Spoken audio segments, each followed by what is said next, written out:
Buenas, aqui na empolgação, a Claudinha manda perguntas.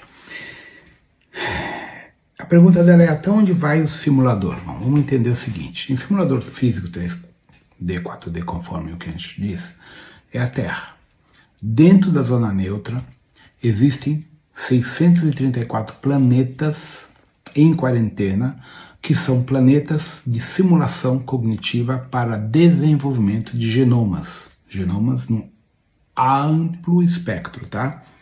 Reptilianos, felídeos, anfíbios, mamíferos, insectoides, humanos, homo sapiens, humanoides, apsianos, uma infinidade, tá?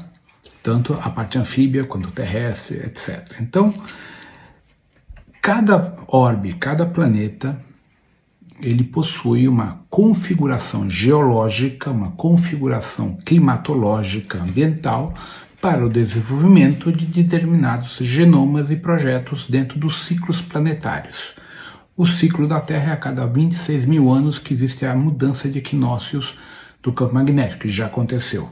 Nosso campo magnético está mudando, já passou da Tailândia, então já é irreversível e os efeitos climáticos vão se tornar cada vez mais intensos até a total transformação, a parada da Terra e a mudança orbital, etc, etc. Pois bem, então, no caso da Terra, os outros mundos também têm um ciclo que depende da sua posição em relação à sua estrela, do seu tamanho, da velocidade de rotação sobre o próprio eixo, etc, etc. Então, isso determina que cada planeta tem seu próprio sistema independente, porém interligados por uma rede IA de computação quântica entre todos os 634 planetas. Há uma interligação e daí a existência dos portais entre um mundo e outro mundo, como por exemplo Capella, Talcebrona, que transferiram para cá seus exilados por hiperportais, não foram somente por naves como muitas pessoas pensam, tá? Então, Claudinha, o simulador Terra, ele é uma estrutura fechada, a nossa barreira de frequência chega a 830 mil quilômetros de raio. Então, se a gente pensar no raio vezes π ao quadrado, nós temos uma área significativamente grande, que é as 3 camadas da barreira de frequência que envolvem a Terra. Aí ela pergunta: e as nossas sondas, os foguetes, as satélites que a gente manda para fora, como o caso da Voyager 1, Voyager 2, que já ultrapassaram, já se chegaram na nuvem de Oort. Aí você tem a sonda Gemini e outras que passaram de Saturno, de Júpiter, Urano. Então, o que é enviado de fotografias, imagens, são reais. Realmente a gente está tendo uma perspectiva do que é lá fora.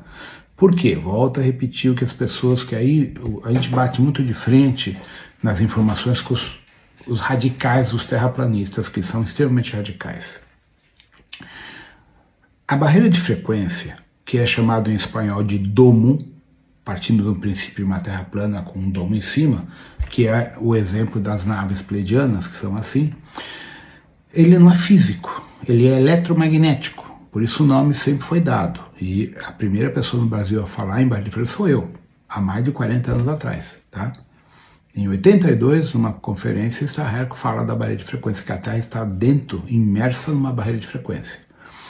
Então, a barreira de frequência, o nome já diz, barreira de frequência, que ela atua entre 25 Hz, que pega o nosso estado beta, até 85, 90 Hz, uma coisa assim.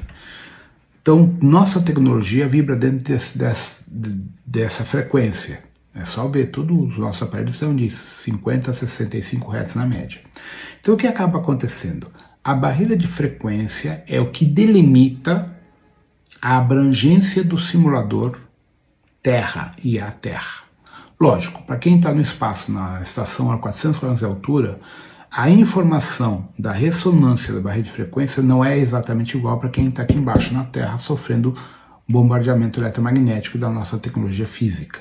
Isso varia. Quanto mais distante, menor a influência eletromagnética das ondas Wi-Fi, Bluetooth, comprimento de onda de rádio, TV, televisão, etc, etc, tá? Mas o que a gente tem de fotografias do espaço das galáxias são reais, não são fake como as pessoas dos terraplanistas tentam dizer, tá?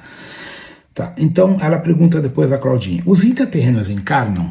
Depende Dependendo do tipo de intraterreno, ele também tem um ciclo encarnacional dentro do orbe Terra, em Ágata, Shambhala, etc, etc. Lembrando que Shambhala é a capital, circundada por 24 subcapitais. Shambhala é uma das 24 subcapitais, tá?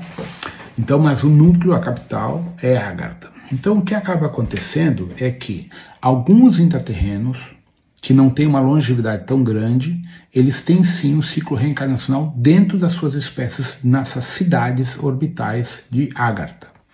Mas existem muitos intraterrenos, reptilianos, humanos, humanoides, elfos, ciclopes, etc., que não encarnam, eles são espirituais, etéricos.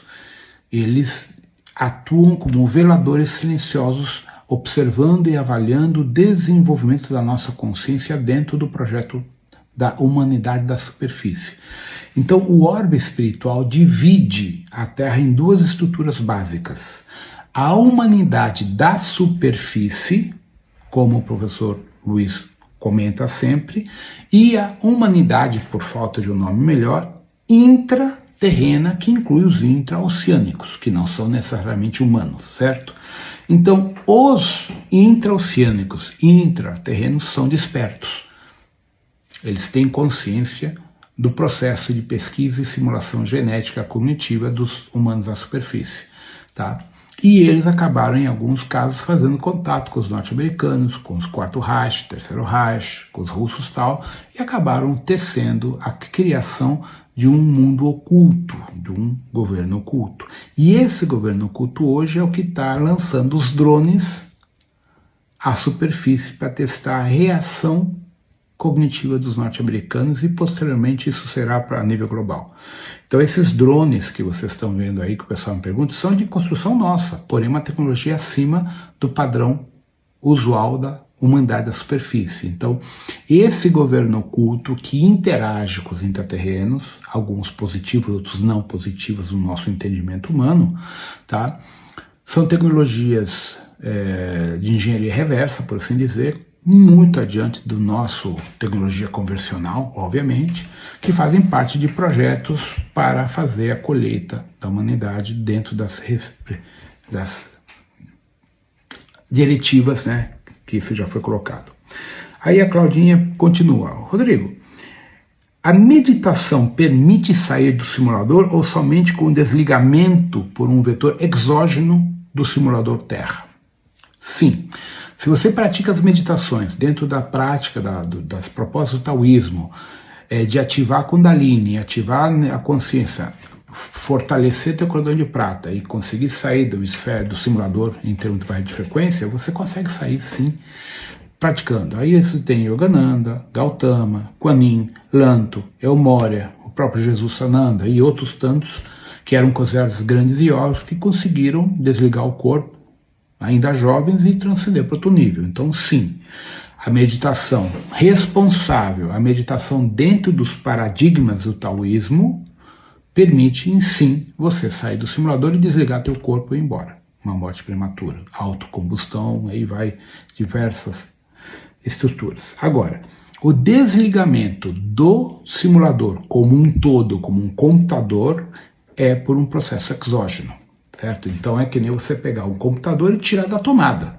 Acabou a energia, ele para de funcionar. Certo? Aí, teoricamente, todos aqueles que estão em criogenia despertariam compulsoriamente da sua imersão dentro do simulador Terra IA, semelhante à questão do metaverso. Tu tá lá, comprou um pacote para estar brincando num videogame no metaverso e alguém vai lá e desliga a energia, aquilo para de funcionar, você é obrigado a tirar o óculos e, porra, o que é? Acabou a energia, tá, voltei para a minha realidade física. É isso que vai acontecer.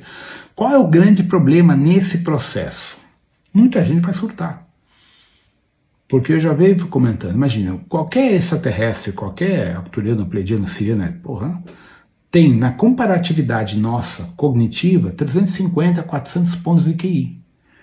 E o cara que é uma com 80, 82 pontos de QI, fanático por futebol, fanático por política, religião, etc, etc.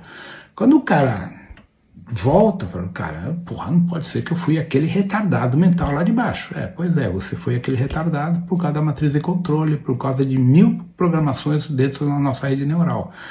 Isso vai gerar em alguns despertos uma confusão, um problema. Por isso que o despertar de consciência, à medida que a gente vai estudando, lendo, meditando, ajuda a fazer essa coesão de uma forma perfeita num outro plano, tá?